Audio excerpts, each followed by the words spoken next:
ഇന്ന് നമ്മൾ നോക്കാനായിട്ട് പോകുന്ന റീഡിംഗ് എന്താണെന്ന് വെച്ച് കഴിഞ്ഞാൽ, നിങ്ങൾ കണ്ടുമുട്ടിയിട്ടുള്ള ഈ ഒരു വ്യക്തിയുമായിട്ട് നിങ്ങൾക്ക് ഒരു ഡെസ്റ്റിനി ഉണ്ടോ, അല്ലെങ്കിൽ ഈ ഒരു വ്യക്തി നിങ്ങളുടെ ഡെസ്റ്റിനിയിലുള്ളതാണോ? ഡെസ്റ്റിനി എന്ന് പറഞ്ഞാൽ വിധി, നിങ്ങളുടെ വിധിയിൽ ഉള്ള ഒരു പേഴ്സൺ ആണോ ഇദ്ദേഹം എന്നാണ് നമ്മളിന്ന് നോക്കാനായിട്ട് പോകുന്നത്. ഈ ഒരു റിലേഷൻഷിപ്പ് അധികം നിങ്ങൾ പുറത്ത് പറയാൻ പറ്റാത്ത ഒരു തരത്തിലുള്ള ഒരു റിലേഷൻഷിപ്പ്, അതായത് മോശം റിലേഷൻഷിപ്പ് എന്നല്ല പറയാം, അധികം ആർക്കും അറിഞ്ഞിട്ടില്ലാത്ത, നിങ്ങൾ രഹസ്യമായി സൂക്ഷിക്കുന്ന ഒരു റിലേഷൻഷിപ്പായിട്ടാണ് കാണിക്കുന്നത്. സോ അപ്പോൾ നിങ്ങൾ വിചാരിക്കും എല്ലാ റിലേഷൻഷിപ്പും നമ്മൾ രഹസ്യമായിട്ട് തന്നെ സൂക്ഷിക്കാനല്ല. ഇപ്പോഴത്തെ കാലത്ത് എന്ന് പറഞ്ഞു കഴിഞ്ഞാൽ എല്ലാം ഫ്രണ്ട്സിനോട് ഓപ്പൺ അപ്പ് ആകുന്ന ഒരു കാലഘട്ടമാണ് അല്ലേ. അപ്പോൾ നമ്മൾ ഏതെങ്കിലും ഒരു ഫ്രണ്ട്സിനൊക്കെ അറിയാതിരിക്കില്ല. അപ്പോൾ ആ ഒരു രീതിയിൽ പറഞ്ഞതാണ്. നിങ്ങൾക്ക് ഏറെക്കുറെ നിങ്ങളുടെ ആർക്കും അറിഞ്ഞിട്ടില്ലാത്ത, നിങ്ങൾ തന്നെ മനസ്സിൽ സൂക്ഷിക്കുന്ന ഒരു റിലേഷൻഷിപ്പാണ്. നിങ്ങൾക്കും ആ ഒരു വ്യക്തിക്കും മാത്രമേ ചിലപ്പോൾ അത് അറിയുന്നുണ്ടായിരിക്കുള്ളൂ. ചില വ്യക്തികൾക്ക് ഫ്രണ്ട്സും ഇൻക്ലൂഡഡ് ആയിരിക്കാം, ഓക്കെ. പക്ഷെ ഇതിൽ ഏറെക്കുറെ എനർജിയും വന്നത് നിങ്ങൾക്ക് അങ്ങനെയാണ്, ഓക്കെ. ഈ വ്യക്തി നിങ്ങൾ ജനിക്കുന്നതിന് മുമ്പായിട്ട് തന്നെ നിങ്ങളുടെ ഡെസ്റ്റിനിയിൽ എഴുതി വെച്ചിട്ടുള്ള കാര്യങ്ങളാണ് നിങ്ങളുടെ ലൈഫിൽ ഇപ്പോൾ നടന്നുകൊണ്ടിരിക്കുന്നതായിട്ട് കാണിക്കുന്നത് ഇവിടെ, ഓക്കെ.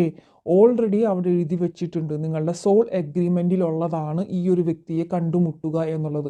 നിങ്ങളുടെ ഇപ്പോൾ ഈ നിലവിൽ കഴിഞ്ഞു പോകുന്ന ഈ ഒരു വർഷം അല്ലെങ്കിൽ ഈ ഒരു ഏജ് നിങ്ങളുടെ വളരെ ഇമ്പോർട്ടൻ്റ് ആയിട്ടുള്ളൊരു ഏജാണ്. നിങ്ങൾക്ക് ഇനി അങ്ങോട്ട് മുമ്പോട്ടേക്ക് പലതരത്തിലുള്ള വ്യത്യാസങ്ങളും മാറ്റങ്ങളാണ് നിങ്ങളുടെ ജീവിതത്തിലേക്ക് വരാനായിട്ട് പോകുന്നത്. ഈ ഒരു ഏജിൽ നിങ്ങൾ ഈ വ്യക്തിയെ കണ്ടുമുട്ടുക എന്നുള്ളത്, അല്ലെങ്കിൽ ഈ വർഷമായിരിക്കില്ല നിങ്ങൾ ഈ ഒരു ഏജിലല്ല ഈ ഒരു പേഴ്സണെ കണ്ടുമുട്ടി എന്ന് പറയുന്നത്.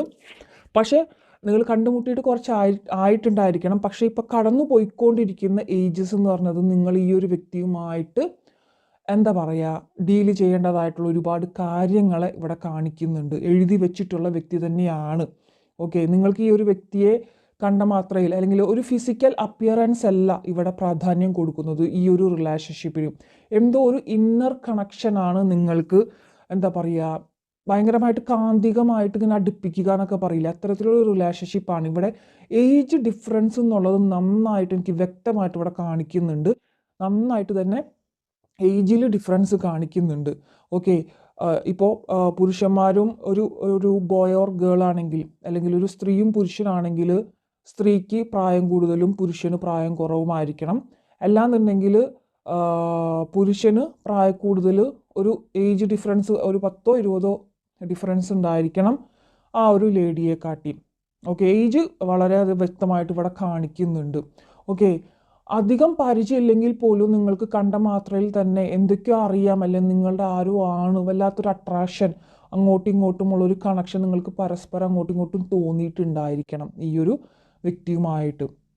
അപ്പോൾ ഇപ്പം എന്തിലാണോ നിങ്ങൾ നിൽക്കുന്നത്, ഡീല് ചെയ്തുകൊണ്ടിരിക്കുന്നത്, ആ ഒരു കാര്യം നിങ്ങളുടെ ഡെസ്റ്റിനിയിൽ, നിങ്ങളുടെ വിധിയിൽ എഴുതപ്പെട്ടിട്ടുള്ള ഒരു കാര്യമാണ്. കമ്മിങ് ഫ്യൂച്ചറിൽ നിങ്ങളുടെ ജീവിതത്തിൽ ഒരുപാട് മാറ്റങ്ങളാണ്, എന്തൊക്കെയോ മാറ്റങ്ങൾ വരുന്നതായിട്ട് കാണിക്കുന്നുണ്ട്. അത് ചില വ്യക്തികൾക്ക് നല്ലതായിരിക്കാം, ചില വ്യക്തികൾക്ക് മോശവുമായിട്ട് തന്നെ കാണിക്കുന്നുണ്ട്. സോ അത് നന്നായിട്ട് നിങ്ങൾ ശ്രദ്ധിക്കണം, ഓക്കെ. നിങ്ങൾക്ക് ഞാൻ പറഞ്ഞു, ഇതിൽ ഏറെക്കുറെ പേർക്കും ഒരു സീക്രട്ടായിട്ട് വെച്ചിട്ടുള്ള ഒരു റിലേഷൻഷിപ്പാണ് ഇതെന്ന്. അപ്പോൾ ഇതധികം പുറമെ അറിയാതിരിക്കാനായിട്ടൊക്കെ എന്തെങ്കിലും കാരണവശാൽ ഇത് പുറമെ അറിഞ്ഞാൽ പ്രശ്നം കാണുന്നുണ്ട്. ഒട്ടുമിക്ക പേർക്കും ഇവിടെ വിവാഹിതരായിട്ടുള്ളവരാണ് കാണുന്നത്. നിങ്ങളും നിങ്ങളുടെ പേഴ്സണും വേറെ വേറെ വിവാഹിതരായിട്ടുള്ള ഒരു എനർജി കിട്ടുന്നുണ്ട്, ഓക്കെ. നിങ്ങൾ ഈ ഒരു ജന്മത്തിൽ വേറൊരാളെ വിവാഹം ചെയ്തിട്ടുണ്ടായിരിക്കണം, ഓക്കെ. എന്നാൽ പോലും നിങ്ങളെ ഈ ഒരു വ്യക്തിയെ നിങ്ങൾ കണ്ടുമുട്ടുക എന്നുള്ളത് ദൈവവിധിയിലുള്ളതാണ്. നിങ്ങൾ നിങ്ങളുടെ ലൈഫ് പാർട്ട്ണറായിട്ട് തിരഞ്ഞെടുത്തിട്ടുള്ളത് വേറെ വ്യക്തിയായിരിക്കണം. പക്ഷെ ഇപ്പോൾ ഏറ്റവും കൂടുതൽ നിങ്ങൾക്ക് ലൈഫ് പാർട്ട്ണറിനേക്കാളും കൂടുതൽ സ്നേഹവും ആ ഒരു അട്രാക്ഷനും അല്ലെങ്കിൽ ആ ഒരു കരുതലും നിങ്ങൾക്ക് തോന്നുന്നുണ്ടായിരിക്കുന്നത് ഈ ഒരു പേഴ്സണോടായിരിക്കും. നിങ്ങളുടെ ലൈഫ് പാർട്ട്ണർ നിങ്ങളെ എത്രയൊക്കെ എന്തെങ്കിലുമൊക്കെ അവഗണിച്ചാലോ വേദനിപ്പിച്ചാലോ ഒന്നും നിങ്ങൾക്ക് അധികം ഭയങ്കര വേദന ഒന്നും ഉണ്ടായിട്ടിരിക്കണം എന്നില്ല. പക്ഷേ ഈ ഒരു വ്യക്തി നിങ്ങളെ എന്തെങ്കിലും ചെറിയ രീതിയിലാണെങ്കിൽ പോലും അവഗണിക്കുന്നത് നിങ്ങൾക്ക് മരണതുല്യമായ വേദനയാണ് തന്നുകൊണ്ടിരിക്കുന്നത്, ഓക്കെ. ആൻഡ് അഗെയിൻ നമുക്കിവിടെ കിട്ടുന്നത്, ഇവിടെ ഭയങ്കരമായിട്ടുള്ള നിങ്ങളുടെ ലൈഫിൽ കമ്മിങ് ഫ്യൂച്ചറിൽ ഒരുപാട് മാറ്റങ്ങൾ വരുന്നതായിട്ട് കാണിക്കുന്നുണ്ട്. അൺഎക്സ്പെക്റ്റഡ് ആയിട്ട് നിങ്ങളുടെ ലൈഫിൽ എന്തൊക്കെയോ, അതായത് ഒട്ടും പ്രതീക്ഷിക്കാത്ത കാര്യങ്ങളാണ് നിങ്ങളുടെ ലൈഫിൽ ഇനി അങ്ങോട്ടേക്ക് സംഭവിക്കാനായിട്ട് പോകുന്നതായിട്ട് കാണിക്കുന്നത്. സോ നന്നായിട്ട് തന്നെ മനസ്സിലാക്കിയിട്ട് മുമ്പോട്ട് പോകുക. ടിൻ ഫ്ലെയിം എനർജി നന്നായിട്ട് ഇവിടെ കാണിക്കുന്നുണ്ട്. ഫ്ലെയിം എനർജി നന്നായിട്ട് ഇവിടെ നിന്ന് എനിക്ക് കിട്ടുന്നുണ്ട്. And this is the pure love എനർജിയാണ്. ഒരിക്കലും ഒരു ഫിസിക്കൽ അട്രാക്ഷന് വേണ്ടിയിട്ട് മാത്രം കൊണ്ടുപോകുന്നൊരു ബന്ധമല്ല നിങ്ങളുടേത്. ഇതിൽ എന്തൊക്കെയോ കാര്യങ്ങളെ നിങ്ങൾ ഡീല് ചെയ്യാനായിട്ട് ഇരിക്കുന്നതായിട്ട് കാണിക്കുന്നുണ്ട്. ഓക്കെ.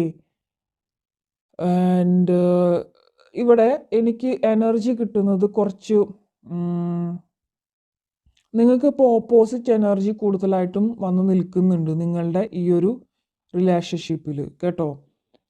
കുറേ ഓപ്പോസിഷൻ, ആർഗ്യുമെൻറ്റ്സ്, പക്ഷെ എങ്കിൽ പോലും നിങ്ങൾക്ക് ഒരുപാട് വിഷമങ്ങൾ തന്നുകൊണ്ടിരിക്കുന്നുണ്ട് ഇപ്പോൾ കറൻ്റ്ലി ഈ ഒരു റിലേഷൻഷിപ്പ്.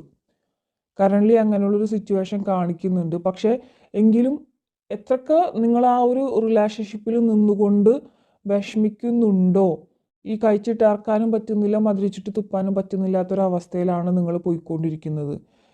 ഇതിന് മുമ്പോട്ടേക്ക് ഇങ്ങനെ പോയാൽ ഒരു ഫ്യൂച്ചർ ഉണ്ടാകുമോ, എന്തായിരിക്കും സ്ഥിതി, എന്തായിരിക്കും, അതും ആലോചിച്ചിട്ട് ഒരുപാട് പേര് വിഷമിക്കുന്നതായിട്ടുള്ളൊരു എനർജി കിട്ടുന്നുണ്ട്. ഓക്കെ. സോ എത്രയൊക്കെ നിങ്ങൾ വേദനിക്കുന്നുണ്ടെങ്കിലും നിങ്ങളുടെ ഈ ആത്മാവിനെ, നിങ്ങളുടെ സോളിനെ, അതായത് നിങ്ങളുടെ പാർട്ട്ണർ സോൾ, ഇപ്പോൾ കണക്റ്റഡ് ആയിട്ട് നിൽക്കുന്ന ഈ പാർട്ട്ണർ സോളിനെ നിങ്ങൾക്ക് വിട്ട് കളയാനോ വിട്ട് കൊടുക്കാനോ പറ്റുന്നില്ല. ഇതിൽ നിങ്ങൾ കറൻ്റ്ലി ഒരുപാട് വേദന അനുഭവിച്ചുകൊണ്ടിരിക്കുന്നുണ്ട്. പക്ഷെ എങ്കിൽ പോലും നിങ്ങൾക്കത് വിട്ട് കൊടുക്കാനായിട്ട് പറ്റുന്നില്ല. ഓക്കെ. നിങ്ങൾ ഈ ഒരു ഏജിൽ, അല്ലെങ്കിൽ കഴിഞ്ഞു പോയിക്കൊണ്ടിരിക്കുന്ന ഏജിൽ നിങ്ങൾ ഈ ഒരു വരെ കണ്ടുമുട്ടുക എന്നുള്ളത് ഓൾറെഡി നിയോഗപ്പെട്ടിട്ടുള്ള, അല്ലെങ്കിൽ ഇറ്റ്സ് ഗോഡ് ഡിസിഷൻ എന്നാണ് പറയുന്നത്. ഓക്കെ. ടീച്ചിങ് ഫീൽഡ് നന്നായിട്ട് ഇവിടെ വ്യക്തമായിട്ട് വരുന്നുണ്ട്. ടീച്ചിങ് ഫീൽഡിലുള്ളവർ മാത്രമല്ല കേട്ടോ, കുറച്ച് കോളേജ് മേറ്റ്സ് അല്ലെങ്കിൽ ഫ്രണ്ട്സ് റിലേറ്റഡ് ആയിട്ടുള്ളൊരു കാര്യങ്ങളും വരുന്നുണ്ട്. നിങ്ങൾക്കിതിൽ ഏറെക്കുറെ പേർക്കും ഒരു പ്രൊഫഷൻ അല്ലെങ്കിൽ ജോലി,